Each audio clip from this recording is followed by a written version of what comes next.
I was 34 years old. My life was quiet. It was steady. It was mine. Every morning, I woke up at the same time. I ironed my clothes the night before. I made sure my desk was clean before I left the office. I was not the kind of person who chased attention. I did not need to be noticed. I only needed to do my job well, go home, and feel safe. That was enough for me. Professional stability was everything to me. It was my foundation. It was the one thing I held on to when life felt uncertain.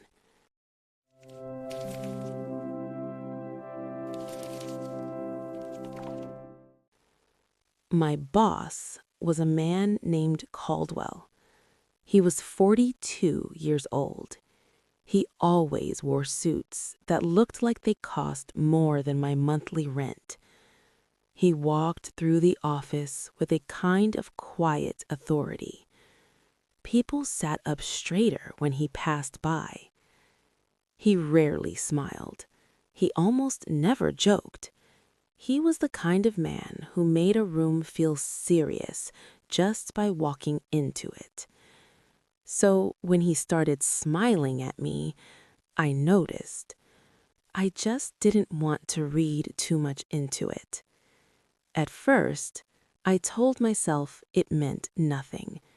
Maybe he was just being polite. Maybe I had done something right on a report and he was pleased. I kept my eyes on my spreadsheets. I stayed focused on my work. But then he started coming to my desk every day. He would ask about my progress. He would linger a little longer each time. And sometimes, even when I wasn't looking up, I could feel his eyes on me. It gave me a strange feeling in my stomach.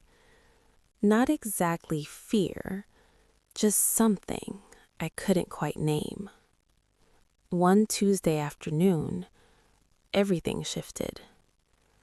Caldwell stood by my cubicle. His voice was softer than usual.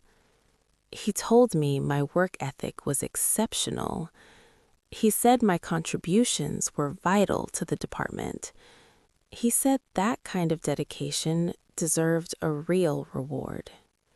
His words sounded kind. They sounded genuine, but something underneath them felt heavier than a compliment. I smiled and said thank you. That night, I couldn't sleep. I kept turning his words over in my mind. You deserve more. What did that mean exactly? Was a promotion coming? Or was there something else behind those words? A week later, he called me into his private office. I walked in with my hands folded and my heart beating a little too fast. In the corporate world, a private meeting with the boss could mean a breakthrough or a disaster. There was usually no in between. Caldwell got straight to the point. He told me I was one of the firm's top performers. He said a salary increase was not just deserved, it was warranted. The relief hit me like a wave. A raise meant fewer sleepless nights, fewer worries about bills, more room to breathe. Then he added something that made me go still. He said the office was too formal a place to discuss the details of my new compensation. He suggested dinner, a quiet restaurant by the coast, just the two of us. Something about those words made me hesitate. Mixing a salary conversation with a dinner felt off. It felt like crossing a line. But what could I say? He was my boss. He held the key to everything I had been working toward. I was afraid that saying no might make the raise disappear, so I gave a small nod. He smiled. I left his office feeling two things at once: hope and dread. The evening of the dinner arrived. The restaurant was beautiful. It sat right by the ocean. The light was golden and soft, the kind of place people went to on anniversaries or first dates, not to talk about salary increases. Caldwell had changed out of his suit. He wore a casual shirt, relaxed and open at the collar. The moment I saw that, something in me shifted. This didn't feel like business anymore. He greeted me with a compliment that made heat rise to my cheeks. I smiled, but inside I felt unsteady. As the evening went on, the conversation moved further and further away from work. He stopped talking about the company. He started asking about my dreams, my life outside the office, my plans. Then he turned the focus to himself. He talked about loneliness. He said being at the top of the ladder meant being isolated. He said no one truly understood the weight of it. And then he looked at me. He said I was different, that I was not like the others. In that moment, a dangerous feeling crept into my chest, the feeling of being chosen, of being special. When he reached across the table and took my hand, I knew a line had been crossed. I knew it clearly, and yet I didn't pull away. His attention felt like warmth. The promise of the raise felt like security. I told myself this was not what it looked like. I told myself I was in control. I was not in control. The evening did not end at the restaurant. Caldwell suggested we continue talking at his apartment nearby. He said it would be more private. Every instinct in me sent up a warning, but I silenced each one. His apartment was exactly what I expected: quiet, expensive, and cold. We sat on the sofa. The air between us was heavy. When he kissed me, I did not resist. That night, the line between my professional life and my personal life disappeared completely. I stayed. I convinced myself this was the beginning of something new, something that would finally make me feel taken care of. The next morning was brutal. Caldwell woke up and gave me a vague, sleepy promise that he would look after me, but even as he said it, the warmth was already draining out of the room. When I got to the office, he was a completely different person.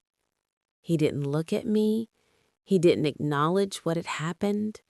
He was the same cold, distant manager he had always been, as if the night before had never existed. Days turned into weeks. The raise never came. He stopped coming to my desk. In meetings, he looked right through me.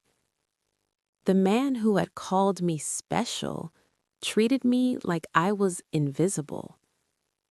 When I finally worked up the nerve to ask him about the raise, his response hit me like a bucket of cold water. He told me to be patient. He said these things took time. But his eyes told a different story. He had gotten what he wanted. Now I was nothing. The damage went deep. I felt used in the most complete way, not just as a woman, but as an employee who had traded her integrity for a promise that was never real. The shame sat heavy on my chest every single morning when I walked into that building. Eventually, the pain turned into something harder. It turned into anger. I knocked on Caldwell's door. I demanded an explanation. I told him his behavior regarding my compensation was dishonest. I told him he had made a promise he never intended to keep. He looked at me with a coldness that took my breath away. He lectured me about professionalism. He told me personal matters had no place in the office. When I reminded him that he was the one who had taken things personal, he shut me down completely. He told me the conversation was over. He told me to go back to my desk. I left his office with tears burning behind my eyes. My heart felt like it was made of broken glass. But the nightmare was not over yet. Whispers started moving through the hallways. I could feel eyes on me in the break room. People looked at me with a knowing kind of look. Our so-called secret was clearly no secret at all. Then I got called into the office of Miss Fenwick, the head of human resources. The meeting was hard. Miss Fenwick was calm, but her questions were direct and pointed. She wanted to know what had happened between me and Caldwell. At first, I thought about staying quiet, about protecting what was left of my reputation. But then I remembered how Caldwell had looked at me, how he had spoken to me, and something inside me snapped. I told Miss Fenwick everything, the promise of a raise, the dinner by the coast, the manipulation, every single detail. An internal investigation was launched. Caldwell denied everything, of course he did, but the digital record of his messages told the truth. The company acted quickly. Caldwell was terminated. For a brief moment, I felt something close to justice, but corporate justice is rarely clean. The office atmosphere turned cold and sharp. My colleagues did not see me as someone who had been taken advantage of. They saw me as the person who had blown up a high-ranking manager's career. The isolation was total. Cold stares followed me everywhere. Hushed comments stopped when I walked into a room. Then the final blow came. A formal letter from the executive board arrived. It stated that my employment was being terminated. They cited the need to protect the company's public image. They wanted to move past the scandal. And moving past it, apparently, meant getting rid of me. I lost my income, my professional standing, my confidence. All of it gone at once. I spent weeks in a fog. I swung between fury at Caldwell and deep, aching shame for my own choices. I had let my hunger for security cloud my judgment, and I paid for it with everything I had worked for. But rock bottom has a way of clearing your vision. After a month of unemployment, I made a decision. I was not going to let this experience write the final chapter of my story. I updated my resume. I sent it out to dozens of companies. I kept going even on the days when it felt hopeless. I was determined to find a workplace where merit mattered, where I mattered, not because of who I knew, but because of what I could do. Eventually, I found that place. I was hired at a new firm under the leadership of a man named Mr. Aldrich. The difference was like stepping out of darkness into clean morning air. Mr. Aldrich was a true professional. He was respectful. He was focused. He kept clear boundaries and expected the same from everyone around him.